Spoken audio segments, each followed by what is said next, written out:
Chronique de la Corporation de développement communautaire, la CDC, Mathieu Brochu, le directeur général.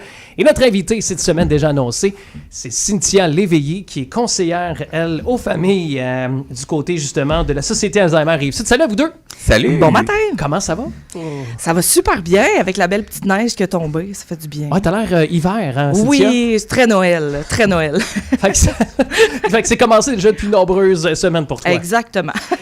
Allons-y maintenant avec, bon, évidemment, rappelons peut-être un peu les services. Là. Puis on va l'appeler, tu me permets, SARS. Oui, la SARS, c'est son petit nom d'amour. D'affection. Exactement. Donc, la SARS, en fait, on est un organisme communautaire qui vient en aide aux familles et aux personnes atteintes, en fait, de troubles neurocognitifs et leurs familles. On a 32 villes sur notre territoire. On est de Saint-Philippe à Sorel-Tracy et, en fait, tout ce qui est couvert, donc, par Sorel-Tracy. C'est large. C'est très large. Donc, jusque dans le fond des villages, là, on y va. Donc, voilà. On donne des services vraiment d'accompagnement. On est là, du soutien téléphonique, des rencontres familiales, rencontres individuelles. On est vraiment là pour venir accompagner les familles parce que c'est déroutant accompagner quelqu'un qui a un trouble neurocognitif. Donc, nous, sans avoir toutes les réponses, du moins, on peut les guider à travers le système. La réalité chez nous, merci Pierre de Sorel, parce qu'on a, bon, le centre plus urbain qui est Sorel-Tracy, mais comme on disait, il y a un vaste territoire. Il y a aussi des contrées, des petites bourgades qu'on aime beaucoup, Yamaska et compagnie. Exact. Mais est-ce que c'est peut-être une réalité différente pour quelqu'un qui a besoin d'un service, pour justement aussi peut-être pour vous si vous déplacez? Est-ce que ça engendre pour la réalité territoriale? Là?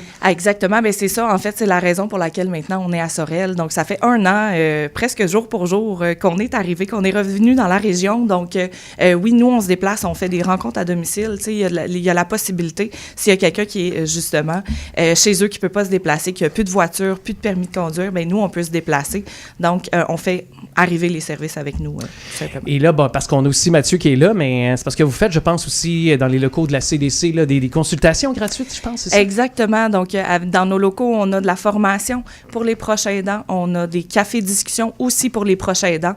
Donc, et maintenant, bien, je pense que je peux l'annoncer, on a une 2e journée qui va s'ouvrir. Donc, on est là les lundis et les mercredis dans les locaux de la CDC, au local 211, au centre des Ranleaux. Et quand on dit une journée qui va s'ouvrir, c'est qu'elle sera quoi, officielle en 2025? Exactement. C'est qu'en janvier, en fait, on a vu qu'il y avait tellement de besoins dans la région qu'on a ouvert une autre journée. Puisque moi, je sors de Longueuil pour venir à Sorel, justement, pour rejoindre le plus grand nombre de gens. Ah, quand même.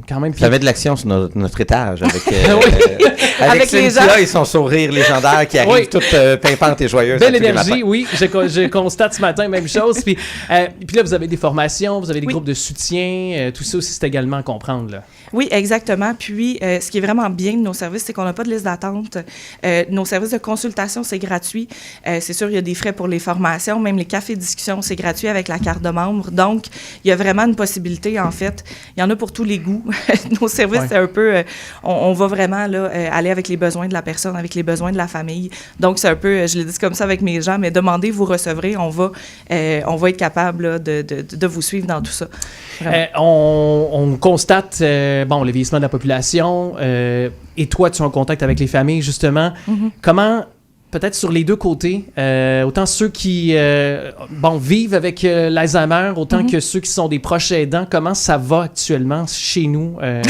C'est une question qui est très, très large, mais parce que c'est évolutif, évidemment. Exactement. Et puis je veux te poser cette question-là quand même. Bien, c'est sûr que les statistiques, je les ai plus at large, là, puisque tu sais, tout ce qui est statistique territoriale et tout ça, c'est plus la Fédération québécoise des sociétés Alzheimer. Mais pour nous, tu sais, ce qu'on peut vous dire là, au Québec, c'est que ça va être en augmentation, en fait, les troubles neurocognitifs.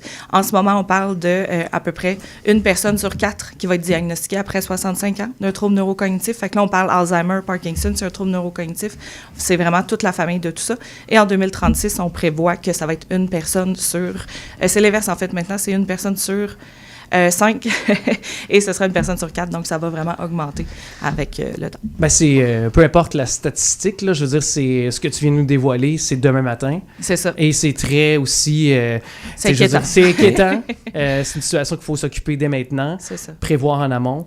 Exactement. C'est très demandant pour les familles aussi. C'est pour les proches aidants, on le sait, là, c'est difficile pour la personne qui est atteinte, mais tout l'entourage souffre et a les conséquences de ces troubles-là. Ben, je pense à Geneviève Coutu, qui je pense, qui est un cas chez nous aussi, avec son conjoint, très jeune. Hein, L'Alzheimer précoce. L'Alzheimer précoce est en émergence aussi. Là, c'est un peu plus important. Et justement, on pense à Geneviève et Louis, son mari, là, justement, qui vit avec la situation actuellement. Puis souvent, ben, justement, on arrête de travailler, on n'a pas de possibilité d'avoir beaucoup d'entrée d'argent. Alors, ça aussi, c'est une autre chose qui inquiète également, puis qui rajoute du stress déjà à la situation, qui l'est, évidemment. Exactement. Alors, mais c'est là que dans nos formations, en fait, c'est qu'on va aborder tous les thèmes qui sont susceptibles d'arriver aux gens proches aidants, en fait, qui prennent soin de quelqu'un qui a un trouble neurocognitif. C'est sur 8 semaines, on couvre super large, donc, avec notre formation, en fait, puis ça a été prouvé. C'est ça, la science nous le dit que plus les gens viennent nous voir tôt dans le processus, moins ils sont déroutés par la maladie parce qu'ils sont en amont, justement. Ils peuvent prendre des décisions éclairées, ils peuvent penser, ils peuvent réfléchir à dire, ben OK, si je suis dans l'inaction aujourd'hui, qu'est-ce que ça va faire plus tard versus prendre une décision maintenant. Donc, c'est vraiment ça notre force, là, de pouvoir les accompagner puis de leur donner l'information. On voit tous les scénarios devant nous. Alors, comme tu mentionnes, c'est que ça permet d'avoir une meilleure perspective des choses. Une vue d'ensemble. Une vue d'ensemble, exactement. Alors, alzheimer.ca. Oui, alzheimer.ca/Rive-Sud, c'est notre site web. Si vous voulez aussi nous suivre sur les réseaux sociaux, on est sur Facebook. Si vous avez envie de nous envoyer des courriels, vous pouvez aussi. Vous pouvez m'appeler directement, 450-442-3333. Ça, c'est le numéro général pour me rejoindre moi. Cynthia Léveillé, c'est le 263. Et je me plug en même temps. On a un concert de Noël le 14 décembre qui est c'est une levée de fonds pour nous. Donc, si jamais vous avez envie de venir, c'est à l'église Sainte-Famille à Boucherville. Est-ce que tu vas chanter? Non, je ne vais pas chanter, mais je serai là, par exemple, si les gens ont envie de venir me rencontrer. Oui, mais certainement, on sait à quel point la musique, ça a des effets thérapeutiques et bénéfiques pour plusieurs types de maladies, garder l'éveil cognitif aussi. Exact. Alors, merci à toi, Cynthia. Je rappelle, conseillère aux familles, justement, Société Alzheimer Rive-Sud. Bravo pour ce travail de tous les instants que tu fais auprès des familles. Et mon cher Mathieu, je me dirige vers toi pour le mot de la fin parce que tu as ce message à lancer. Parce qu'on est à l'aube, en plus, d'une autre guignolée. C'est la guignolée ce jeudi, la guignolée des affaires et des médias. Donc, c'est l'occasion dans les rues de la ville de donner. Et Noël, c'est dans 3 semaines. Fait que si vous n'avez pas votre traiteur pour Noël, vous pouvez penser aussi à l'épicerie Le Geste, l'épicerie de quartier, qui a un service de traiteur pour repas de famille, collègues, amis, tout ça. Donc, si vous êtes mal pris, c'est l'option. Si vous n'avez pas le temps de cuisiner, c'est une belle option. Ils ont des mets préparés aussi. Vous pouvez goûter tous les jeudis en dégustation certains de leurs mets. Et ce qu'on n'avait pas dit, par contre, Mathieu, c'est que aussi, toi, tu seras là pour apporter ton pain au sandwich, tes sandwichs aussi aux œufs et au jambon. Tu as tout un talent culinaire, alors dans une des prochaines chroniques... J'apporte le dessert, pas les sandwichs. Me semblait aussi, t'es connaissant. Hey, mais merci beaucoup. Alors, évidemment, la CDC, cette vidéo sera aussi mise sur les plateformes. C'était toujours une des belles rencontres que tu nous amènes, Mathieu. Merci beaucoup pour ça. Merci.